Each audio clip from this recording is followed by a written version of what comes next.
Сайн бацхан үзэгчдээ хууль зүйн үндэсний хүрээлэнгээс эрхлэн бэлтгэдэг хуулийн энгийнээр ярилцлагын цаг маань шинэ дугаараа хүрэхэд бэлэн болсон байна. За өнөөдрийн зочноор тээврийн цагдаагийн албаны урьдчилан сэргийлэх хэлтсийн дарга цагдаагийн дэд хурандаа Очир бат оролцож байна. Өдрийн мэнд хүргээд байна. За та бүхэнд өдрийн мэнд хүргэе. За сүүлийн үед ямар төрлийн гэмт хэрэг зөрчлүүд ихээр бүртгэгдэж байна? За цагдаагийн бол бас өдөр тутамдаа бол яг энэ гэмт хэрэг зөрчлөлтөд тэмцэх энэ чиглэл дээр хяналтах. За ялангуяа энэ тээврийн цагдаагийн албанаас бол замын хөдөлгөөний аюулгүй хангах чиглэл, замын хөдөлгөөний дөрвийн хэрэгжилтийг хангах чиглэлд бол өдөр тутмын хяналт шалгалтыг бол зохион байгуулж байгаа. За сүүлийн үед нэг асуудал бол ялцгүй энэ хүүхдтэй холбоотой зам тээврийн осол эргийн нөхцөл байдаг. За ундаг дугуй мэдээж замын хөдөлгөөний дүрм заасан 10 хүртэлх насны хүүхдийг бол заавал харгалзах үнэтэй ундаг дугуй хөдөлгөөнд оролцох зайлшгүй шаардлага байгаа. За 10-аас 14 насны хүүхдүүд маань ундаг дугуйгаар хөдөлгөөнд оролцсон тохиолдолд зайлшгүй явган хүний замаар ингэж зорчих зайлшгүй шаардлагатай ийм нөхцөл байдалтай байгаа гэдгийг бас анхааруулж хэлэх хэрэгтэй. За сүүлийн үед нэг анхаарал татаад байгаа асуудал маань суран гэд энэ төрлийн тээвэр хэрэгсэл байгаа. За энэ бол замын хөдөлгөөний дүрм зааснаар бол энэ мопедоос илүү буюу мопед өөрөө 50 км/цагийн хүртэлх хурдтай. За сурууны хувьд маань энэс илүү хурдтай нэг хэсэг байгаа. 50 км-с илүүгүй хурд гарахад бага одоо хурд гаргадаг бас нэг хэсэг байна. Тэгэхээр энэ 50 км/цагаас илүү хурд гаргаж байгаа бол өөрөө ангиллын тээвэр хэрэгсэл буюу мотоцикл төрөлд хамаарж байгаа учраас эцэг эхчүүд энэ сурооныг аль болохоор энэ хүүхдүүдтэй унуулахгүй. За унуулсан тохиолдолд мэдээж тэр спортын чиглэлээр нь тусгаас нь талбай экстрим спорт чиглэлээр уулын аял энэ зорилтоор нь хөгжүүлж хүүхдүүдтэй унуулах нь зөв болов гэдгийг бас зөвлөж хэрэгтэй. Нийтийн хэрэгцээний замаар бол энэ 50 км/цагаас илүү хурдтай энэ сурон гэдэг энэ мотоциклийн төрлийн тээврийн хэрэгслийг цахилгаан тээврийн хэрэгслийг унуулахад бол 18 нас хүрсэн.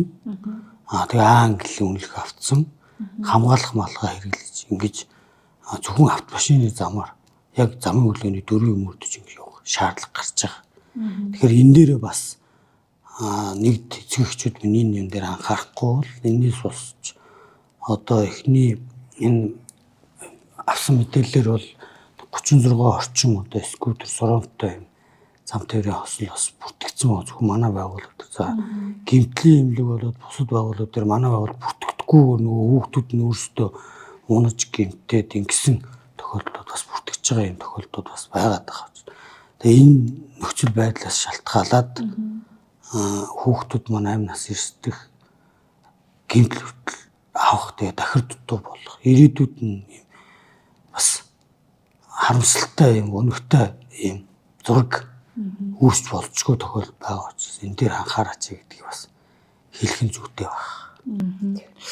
Та сая хэллээ одоо нөгөө сурон гэдэг дахиад цахилгаан дугуй, мопед, скутер гэл янз бүрийн юм тээвэр хэрэгсэл одоо гэх юм уу замын хөдөлгөөнд оролцож шүү дээ унаж тэ. Тэгэнгүүт жишээлбэл одоо ундаг дугуйны зам байхгүй байгаа учраас бид нар автомашиныхан замаар явж гин, явган хүнийхэн замаар явж гин гэх ийм асуудал үүсэж шүү дээ. Тэгэхээр энэ дээр жишээлбэл одоо Улаанбаатар хотын гудамжинд бол маш олон мопед бэлээхэн хүн болгон дуртай түрээслээд ундаг болсон.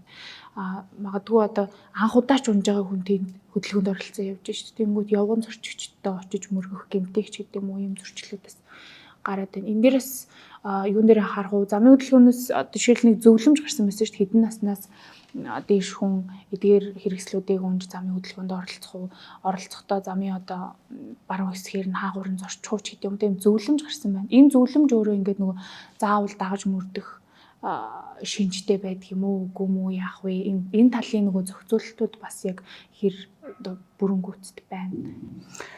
Яг одоо бол би юун дээр хэлэхэд бол яг замын хөдөлгөөний дүрм заасан заалтын хүрээнд хэлэхэд бол үндсэндээ тээврийн хэрэгслийн хурдаас нь хамаарат за булчингийн хүчээр ажилтдаг.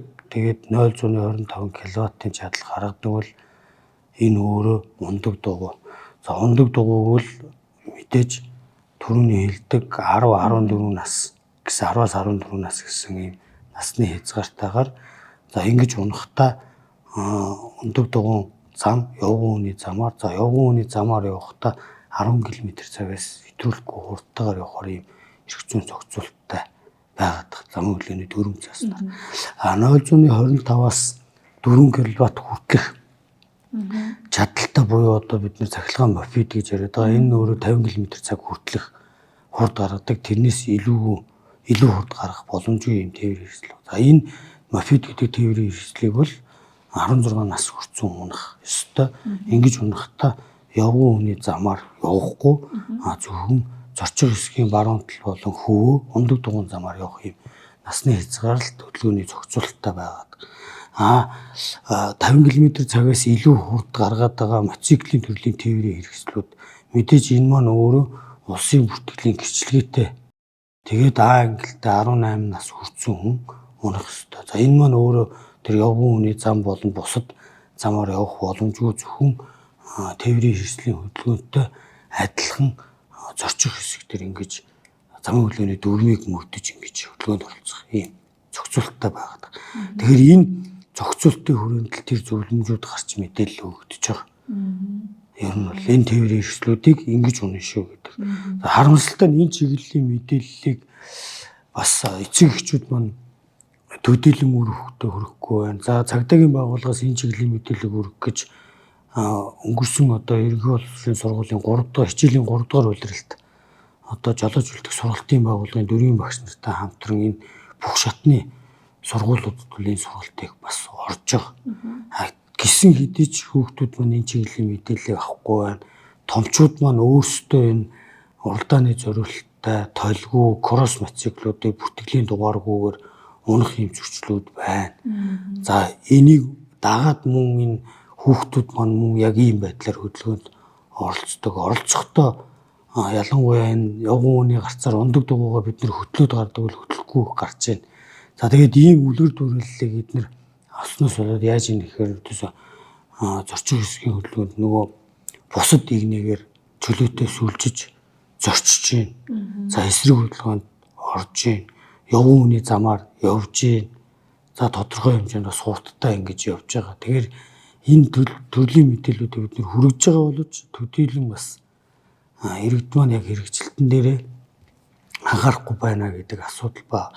Тэгээд эдгээрт бас бид нөгөө хяналттай гэхээр бас төдийлөн бас бүх одоо энэ скутер, срон гэдэг энэ тээврийн хэрэгслүүдийн тоонд хүрч бид нэр хяналт тавих бас боломж байхгүй болохоор бүгд одоо энэ эцэг бусад хүмүүсийн оролцоо энэ төрийн болон төрийн бас байгууллагын оролцоотойгоор энэ асуудал дээр бас анхаарахгүй болохгүй байна гэж харагдаж байгаа.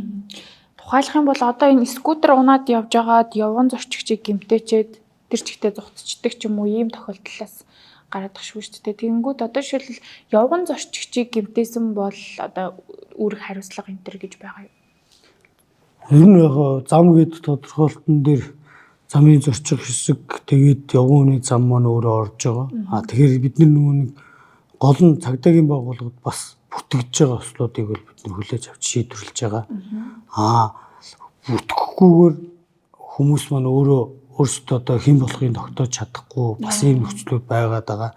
Дараагийн дугаарт бас өөрсдөө цагдаагийн байгууллагад бүртгүүлэхгүйгээр гэмтлийн эмнэлэгт очиж гэмтчихсэн тохиолдлуудаа ингэж одоо эмчилгээний тусламж авч байгаа ийм нөхцлүүд бас байгаад байгаа. Аль талдаа бас хүндрэлтэй асуудал байгаа. Тэгтээ аль болохоор хяналт тавьж энэ асуудлыг зэгцлэгч талаас нь холбогд байгууллагууд нь бас тодорхой хэмжээний саналуудыг хөргүүлэх. За тэгээд орчин зэрэглэх чиглэлийн одоо мэдээллүүдийг л төлхөө хөргүүлж байгаа. Эцэг эхчүүд ялангуяа энэ дээр бас маш их оролцоо чухал байна. Таны одоо статистик мэдээллээс харах юм бол жишээлбэл энэ онд яг энэ одоо нөгөө скутер, мотоцикл, за тэгээ суранч гэдэг юм энэ тээврийн хэрэгслүүдтэй холбоотой зөрчил хичнээн бүртгэгдэж байна.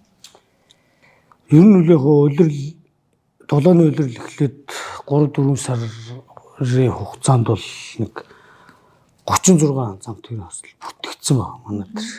Энэс нэг 32 гэмтсэн гэдэг ийм байгаа. Зөвхөн одоо энэ нийслэлийн нутаг дэвсгэрт ундаг дугуй тэгээд мопед, скутер сурантай холбоотой. Цагдаагийн байгууллагад бүртгэж байгаа энэ тохиолдлууд дээр ямар хариуцлага таацдаг? За энэ мэдээж замын хөдөлгөөний дүрмээр тий зөрчил гэдгээр наваад буруутай этгээд дээр нь холбогдох хөрлийн төлөвлөх. За тэгээ мэдээж замын хөдөлгөөний дүрм зөрчсөн бол зохих хариуцлага нь бол ийм зөрчсөн зохицуулалтаа. Хөдөө орон нутагт жишээлбэл мотоциклтэй холбоотой осол гэмтэл их гарч ийн гэж та дурдсан тийм. За орон нутагт гарч байгаа тэр зөрчлүүд дээр бас юун дээр илүү анхаарах шаардлагатай. Мотоциклтэй зам тээврийн ослын хувьд бол аль энэ хяналтын бүсээс гадна яг одоо иргэн дорж гэдэг юм уу гэрээсээ гараад малынхаа мэлчээрт одоо адуунд явах гэдэг юм уу те. Эсвэл саахалтай айлаас одоо ариг согтууруулах хүнданы зүйл хэрэглэж ч юм уу хөдөлгөөнд оролцоод. Ингээд энэ хөдлөөс одоо жалгагүй жалга руу унах онголтох тий. За хад чулуу мөрөх энэ байдлаас унаж одоо амь насны ирдэг юм тохиолдол гараад байгаа. Тэгэхээр ялангуяа энэ орон нутагт мал малж байгаа хөдөө орон нутагт амьдарч байгаа иргэдтэй анхааралж хэлэхэд энэ хамгаалах малгааны хэрэглээг нэмэгдүүлэх зайлшгүй шаардлага байна. За мөн эдлэгийн хугацаанд самараа тэр техникийн бүрэн бүтэн байдлыг хангахгүйгээр манай малчт маань ялангуяа ингээд янз бүрийн байдлаар удаан эдэлсэн нөгөө хоромзонд барьдгүй гэрэлтүүлэг хэрэгсэл байхгүй тэгээд тэр төсөө тасцсан. Тэгэл гэртээ цаа очиж сууж байгаа л телевизээр үзэж сууж байгаа л гараал нөгөө юу гэдгийг хот руугаа эргэх адуугаа эргэх бэлчээрээ эргэх гэдэл хөдлөхтөл ингээл яг тэр эрсдлийг тооцохгүйгээр төсөм ордод л хөдлөөд л ийм асуудлуудад орчод байгаа асуудал байна. За дээр нь тэр тээврийн мотоциклыг ердөөсөө бүртгүүлжүүлэхгүй улсын бүртгэлийн дугаар авахгүй байгаад байгаа. За мөн нөгөө английн буюу тээврийн хэрэгслийн замын хөдөлгөөний дүрм тодорхой мэдлэгийг олж аваад эрхэм үнэлгээ авах хэрэгтэй хүмүүс маань авахгүйгээр ингэж хөдөлгөөнд оролцож байгаа асуудал байгаа учраас энэ чиглэл дээр нэлээд анхаарах шаардлагатай байна. Харьцангуй бас нийслэл Улаанбаатар хотод нөгөө мотоциклийн клуб сайн дурын нэгдлүүд их байдаг учраас эдгээр клубүүд маань бас тэр улсын дугаартай ангилтай үнэлгээтэй бас дотооддоо журам зохицуулттай байдаг учраас эдгээр маань бас хөдөлгөөнд оролцохдоо харьцангуй бас замын хөдөлгөөний дүрмийн хэрэгжилтийг хангаж оролцож байгаа. За орон нутагт нөгөө цуугаар явдаг бас аял зугаалгаар клубүүд маань явдаг учраас энэ чиглэл дээр бол бас арай зохион байгуулалттай болохоор харьцангуй гайгүй байгаа. Гол асуудал маань орон нутагт энэ мотоциклыг хэрэглэн дээр ажиллаж байгаа орон нутгийн иргэд малчт маань энэ дээр анхаарах шаардлага байна л гэж харж байгаа. Яг мотоциклийн хувьд бол. За баярлалаа. Бидний ярилцлага энд хүрээд ирэн өндөрлөж байна. Миний асуугаагүй бас иргэд олон нийтэд зөвлөмж хүргэх, мэдээлэл хүргэх талаас нь дутуу мэдээлэл явуулах хэрэгтэй. Тэгэхээр ер нь зуны улирал одоо эхлээд аял зугаалга амралтын улирал эхэлж байгаа. За энэ жил бас нэлээдгүй олон аймагуд маань аймаг сумдууд маань 100 жилийн ой гэ баяр наадмын арга хэмжээнүүд ингээд үргэлжлээд ингээд явдаг. За энэ дээр нийт жолооч нартай анхаарч хэлэхэд бол яг түрүүн хэлсэн хамгаалах хүсний хэрэглээг чухалчлах хэрэгтэй. Зорчигч жолооч бүгд зүүх ёстой хамгаалах хүсийг. Дээр нь хөдөлгөөний нөхцөл байдлын замын нөхцөл байдал төр хурдыг зайлшгүй одоо дөрвөн заасан хэмжээнд бол тохируулж явах шаардлагатай. Учир яагаад вэ гэхээр одоо Баян үлгийд амьдарч байгаа иргэн Б Сэлэнг аймгийн нутаг дэвсгэр дээр аял зугаалгаар явахдаа Сэлэнг аймгийн замын нөхцөл байдлыг мэддэггүй. Энэ замын нөхцөл байдлыг мэдэхгүй болмаас хаана эргэлт байгаа, хаана эргэлт овгол байгаа. Мэдээж тэр нөгөө замын тэмдэглэлээр аюул бүхий хэсгийг тэмдэглэсэн хэдий ч гэсэн жолоочд нар маань анхаарал болгоомжгүй энэ тэмдгийн хэрэгжилтийг хангадгүй болмаас энэ байдлаас болж онхолдох тий бусдын машинтай мөргөлдөх гэдэг юм ийм асуудлаас болж эрсдэл ордог асуудал байгаа учраас энэ хурд дээр зайлшгүй одоо анхаарах шаардлага байгаа. За дараагийн асуудал хит ядарсан үедээ тээврийн эрсдлийг жолооддог асуудал урт цагаар тээврийн эрсдлийг жолоодод ямар нэгэн амралтгүйгээр ингээд өглөө үүрээр ялангуяа бид нэр одоо судалгаа хийж үзэхэд үүрээр бас үүрэглэх энэ байдлаас олж онхолдож бас эсрэг орсоод сүрэх байдлаар ингээд осолд өртөх тохиолдол их байгаад учраас энэ дээр анхаарах гэдгийг хэлэх. Хамгийн дараагийн нэг анхаарах зүйл нөгөө шөнийн цагт гадна талын гэрэлтүүлэх хэрэгслийг зөв хэрэглэхгүйгээр холын гэрэл дээр одоо өөдөөс ирж байгаа тээврийн хэрэгслийг жолоочийн нүдийг гялбуулах байдалтайгаар ингэж гэрлээ шилжүүлдэггүй стандартын бус гэрэл бүтээгдэхүүнийг тээврийн хэрэгсэлд тонолж тавьдаг асуудал байдаг. Тэгээ энэ бүх асуудал дээр стандартын гэрлүүдийг тавих шаардлагатай хөдөлгөөнд оролцсон үед зөв хэрэглэж бусдын аюул байдлыг хангаж одоо гэрэл гялбуулахгүйгээр гэрлээ шилжүүлэх нөхцөлийг бүрдүүлж явах зайлшгүй шаардлагатай. За хамгийн сүүлийн гол анхаарах асуудал бол мэдээж арх согтруулах хүндээ үзүүлэх хэрэгсэл үедээ тээврийн хэрэглэж болохгүй байгаас татгалзах. Ийм асуудал байгаа. За энэ онд бас зөрчлийн болон эрүүгийн хуулинд энэтэй холбоотой нэмэлт өөрчлөлт оруулж хууль маань нэлээ чангарсан байгаа. Тэгэхээр энэ дээр бас анхаараарай гэдгийг хэлэх. За баярлалаа танд мэдээлэл өгсөнд. Хуулийн үндэсний хүрээлэнгийн хуулийг энгийнээр ярилцлагын цаг маань энд хүрээд өндөрлөж байна. Өнөөдрийн зочноор тээврийн цагдаагийн албаны урьдчилан сэргийлэх хэлтсийн дарга за цагдаагийн дэд хурандаа очроод оролцлоо.